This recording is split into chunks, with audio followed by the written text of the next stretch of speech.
காலையில் போட்டு கட்டிங்க போட்டு பட்டாங்க போதும் முன்னாடி ஏன் முன்னாடி கட்சிஷா சரி வசிய வாட்டுன்னு கட்டிங் காசு அதுக்கு மட்டும் என்னென்ன ரெடி பண்ணிடுங்க என் ஃபஸ்ட்டு அப்படி கட்டிங் பசங்க அப்படி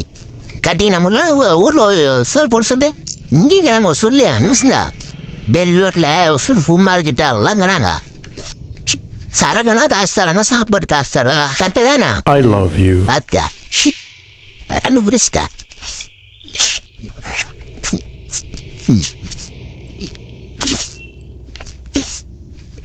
சரி இப்போ எங்கேயும் ஒரிசா போகிறோமே ஒரிசா போயிட்டு ரிட்டர்ன் அங்கேயே சரி அங்கேயே சொல்றியா ஒன்றுங்க 10 வருஷமே மாறிச்சாரா நிறைய எனக்கு ஒரு நம்பிக்கை தான் நானும் நினைச்சேன் ஏன்னா அங்கே இவர் குடும்பம் தேடி போகிறாரு அங்கெல்லாம் போனால் கருக்கணும் போடா